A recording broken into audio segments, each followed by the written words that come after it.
लोकसभा चुनाव खत्म होने के बाद लगातार राज्य के मुख्यमंत्री चंपई सोरेन एक्टिव मोड में नजर आ रहे हैं।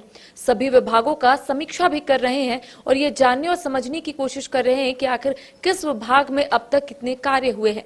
लेकिन दूसरी ओर सभी की निगाहें टिकी हुई है विधानसभा के चुनाव में, क्योंकि राज्य में विधानसभा के चुनाव नवंबर-दिसंबर में होने हैं और ऐसे में सभी राजनीतिक दल पूरे तरीके से तैयार है। लेकिन सभी की निगाहें टिकी हुई है कि चंपई कैबिनेट का विस्तार होना है और ऐसे में इस बार कौन कौन मंत्री को जगह मिलेगी या फिर कह सकते हैं कि किन किन लोगों को इस बार मौका मिल सकता है। आज हम इसी पर चर्चा करेंगे, लेकिन इससे पहले आप लोगों को पता होगा कि लगातार राज्य के मुख्यमंत्री चंपई सोरेन समीक्षा बैठक के जरिए ये बताने और समझाने की कोशिश कर रहे हैं कि झामुमो या फिर अलायंस की सरकार किस तरीके से कार्य कर रही है। आज चर्चा करेंगे, हमारे साथ वरिष्ठ सहयोगी राकेश रंजन मौजूद है। बातचीत करते हैं कि एक और जहां चंपई सोरेन एक्टिव मोड में नजर आ रहे हैं, लोकसभा चुनाव खत्म होने के बाद लगातार वो सभी विभागों की समीक्षा कर रहे हैं, लेकिन अब सभी की निगाहें टिकी हुई है कि चंपई कैबिनेट का विस्तार होना है। किन मंत्रियों को जगह मिलती है, किनको इस बार मौका मिलता है, क्या लगता है। और ऐसे में दो रिक्त पद जो है वो खाली है मंत्री के, एक 12वां मंत्री कौन और दूसरा आलमगीर आलम के इस्तीफा देने के बाद अब और कौन मंत्री हो सकते हैं, कौन विधायक को इस बार मौका मिल सकता है, क्या लगता है।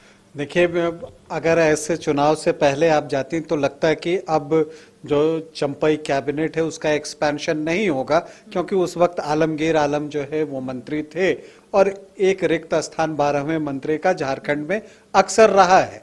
लेकिन परिस्थितियां ऐसी निर्मित हुई कि आलमगीर आलम गिरफ्तार हुए और वो जगह खाली हो गई।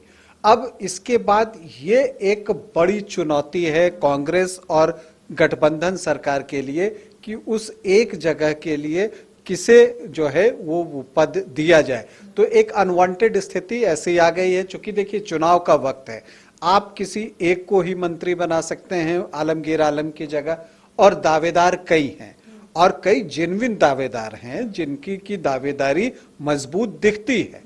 तो ऐसी परिस्थिति में फिलहाल तो जो कांग्रेस नेतृत्व है उसके सामने जो है एक बड़ी चुनौती है कि उस एक पद को भरने के लिए किसे उपयुक्त माना जाए, किसे चुना जाए।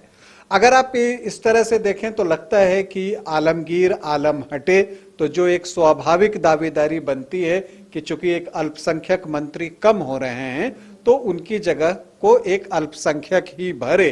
तो इस परिस्थिति में आपको डॉक्टर इरफान अंसारी का नाम जो है आगे दिखता है और डॉक्टर इरफान अंसारी इस तरह की बातें कर भी रहे हैं जिससे लगता है कि उनकी दावेदारी मजबूत है।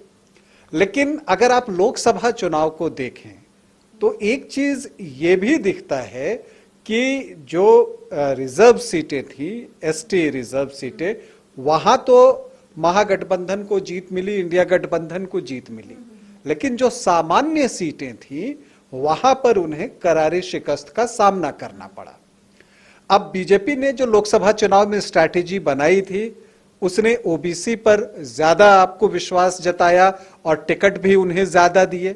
तो अब एक बात जो दिमाग में आ रही होगी कांग्रेस नेतृत्व के कि क्या इस मंत्री पद की जगह को किसी ओबीसी से भरा जाए ताकि एक संदेश जाए और बीजेपी को काउंटर किया जा सके, क्योंकि जिस तरह से सामान्य सीटों पर बीजेपी का बेहतरीन प्रदर्शन रहा है वो इस वजह से रहे कि ओबीसी वोटर्स उनके साथ रहे। और लोकसभा चुनाव में ये स्ट्रैटेजी भी इंडिया गठबंधन की देखने को मिली कि वो बीजेपी के वोट बैंक में ही सेंधमारी करना चाहते हैं।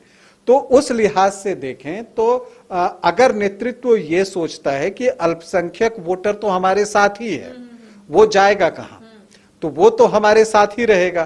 तो ऐसी परिस्थिति में इरफान अंसारी अगर मंत्री बनते हैं या कोई अल्पसंख्यक मंत्री बनते हैं या नहीं बनते हैं, उससे उनके वोट प्रतिशत पर कोई फर्क नहीं पड़ना है।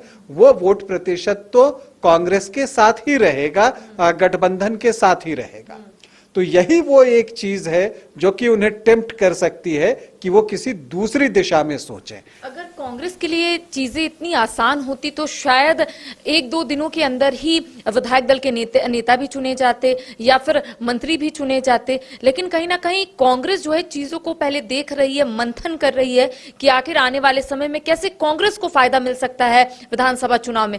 तो क्या लगता है, एक और जहां डॉक्टर इरफान अंसारी यही बोलते हुए नजर आ रहे हैं कि उनके अलावा कांग्रेस के पास कोई विकल्प नहीं है, तो क्या लगता है कांग्रेस के लिए इतना आसान है कोई भी निर्णय तक पहुंचना?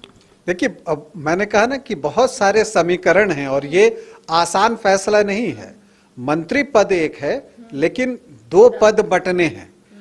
एक तो मंत्री पद जो कि कांग्रेस के कोटा से है और साथ ही उसे विधायक दल का नेता भी चुनना है।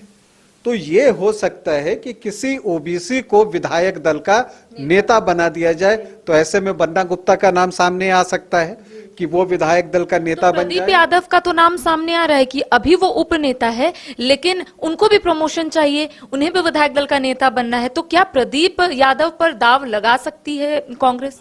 देखिए, प्रदीप यादव अगर विधायक दल का नेता तब बनेंगे जब उन्हें मंत्री बनाया जाएगा। तो जब वो मंत्री बनते हैं और उन्हें विधायक दल का नेता तब बनाया जा सकता है। लेकिन वही बात है, देखिए कांग्रेस क्या सोचेगी कि इसका राजनीतिक लाभ लिया जाए। तो जो वोट उनके साथ हैं, तो जहां पर प्रदीप यादव हैं, तो वो वोट तो गठबंधन के साथ ही है। जो माई समीकरण है, जो मुस्लिम है, वो वोट तो गठबंधन के साथ ही है। तो आप अगर उसमें से किसी को मंत्री पद या विधायक दल का नेता बनाते हैं, तो वो वोट तो आपके पास पहले से ही थे, तो ऐड ऑन क्या हुआ? तो ऐड ऑन करने के लिए ये जरूरी है कि आप दूसरी तरफ देखते हैं। तो इस स्थिति में आप देखिए, तो वहां पर यह हो सकता है कि बन्ना गुप्ता विधायक दल के नेता बन जाएं, ये एक स्थिति आ सकती है। या फिर प्रदीप यादव को ही ओबीसी के तौर पर जो है विधायक दल का नेता बनाया जा सकता है। और अगर ऐसा होता है तब भी जो है वो इरफान अंसारी के मंत्री बनने की संभावना कम हो जाएगी, क्योंकि फिर उस जगह को भर देंगे प्रदीप यादव। तो ये स्थिति बन रही है। इसके अलावा देखिए और भी कुछ चीजें देखनी है, चूंकि एक अतिरिक्त मंत्री का पद भी बचा हुआ है। और आपको याद होगा कि पिछली बार बैद्यनाथ राम जो है वो मंत्री बनते बनते रह गए थे। अब आप देखिए कि उसका असर है या क्या बात है, लेकिन जब आप लोकसभा चुनाव को देखती हैं, तो जो 9 SC आरक्षित, मतलब अनुसूचित जाति आरक्षित सीटें हैं, उन 9 की 9 सीटों पर गठबंधन की हार हुई है। उन 9 सीटों को बीजेपी जो है वो जीतने में कामयाब रहा है। तो ये बात भी उन्हें सोचना पड़ेगा कि क्या ऐसा तो नहीं कि अगर किसी अनुसूचित जाति के विधायक को हम मंत्री नहीं बना रहे, कहीं उसका खामियाजा तो उन्हें नहीं भुगतना पड़ा है। क्योंकि यहां पर विधायक दल के नेता के तौर पर बीजेपी ने अमर कुमार बावरी को सामने रख दिया है।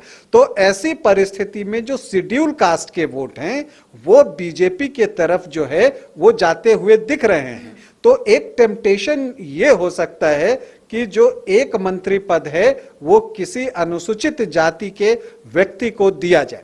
इसके अलावा आप देखिए कि ये भी होता है कि आप किसी महिला को लेकर आइए, और महिला को लेकर आप आते हैं, और जो अनुसूचित जनजाति आरक्षित सीटें हैं वहां पर इतना बेहतर प्रदर्शन हुआ है इंडिया गठबंधन का, तो क्यों नहीं जिन विधायकों ने वहां पर बेहतर काम किया है उन्हें इनाम दिया जाए। तो यहां पर शिल्पी नेहा तिर्की का नाम मैं लेना चाहूंगा, क्यों युवा हैं, प्रखर वक्ता हैं, चीजों को समझती हैं और बड़े तर्कपूर्ण ढंग से अपनी बातों को रखती हैं। शुरुआत से ही तो ये सवाल उठते आए हैं रंजन जी कि क्यों कांग्रेस महिला को आगे नहीं करती है, क्यों कोई एक भी महिला मंत्री नहीं है।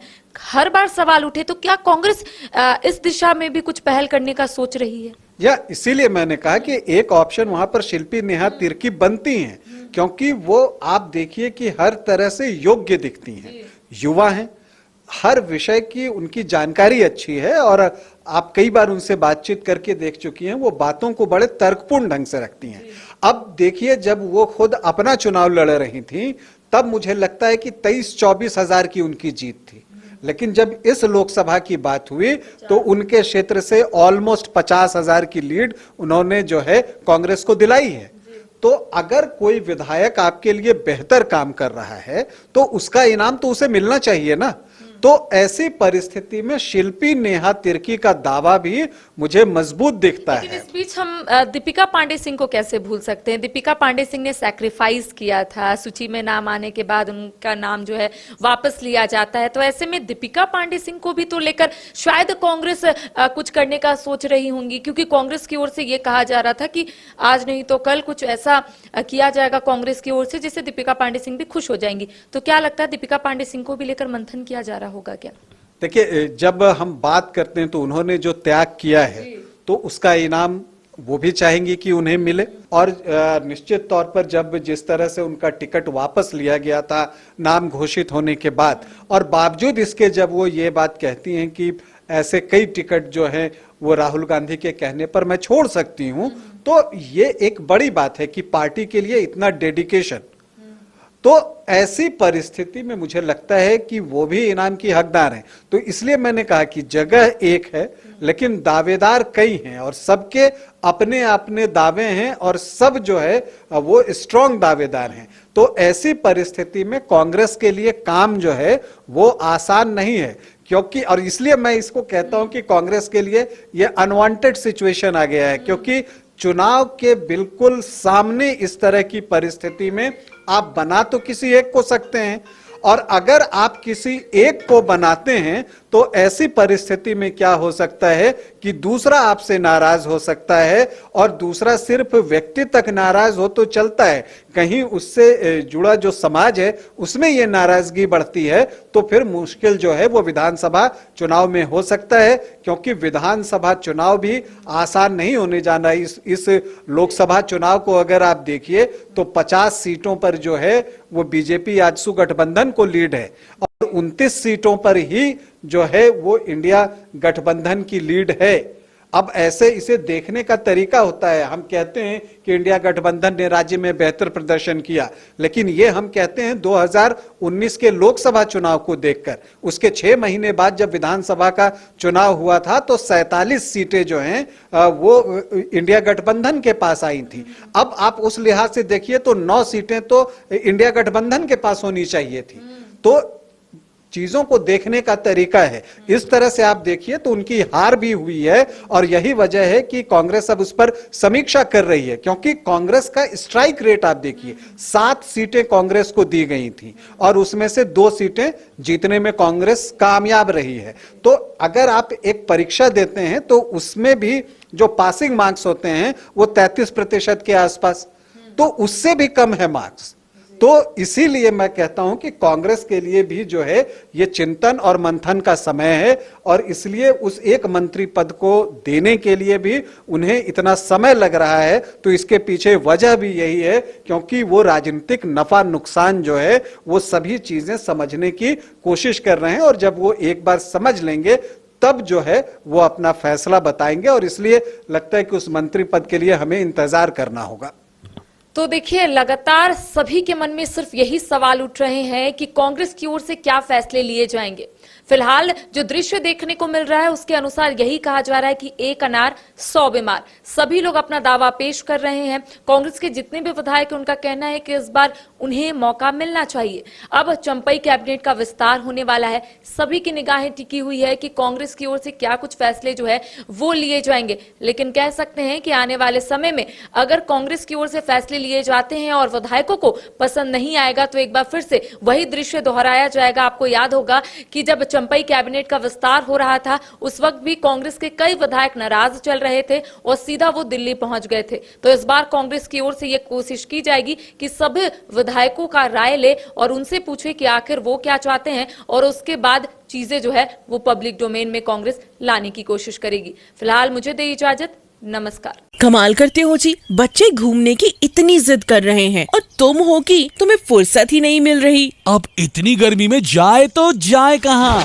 इस गर्मी में मस्ती और फन का आ गया है परफेक्ट डेस्टिनेशन, वाइल्ड वादी, जहाँ है water park, bird park, flower park, trampoline park, amusement park, 250 feet लंबा, जिप लाइन और क्रिकेट स्टिमुलेशन का खूबसूरत नजारा। वाइल्ड वादी, 10 माइल चौक, रांची। वाइल्ड वादी यानी अनलिमिटेड फन और अनलिमिटेड मस्ती।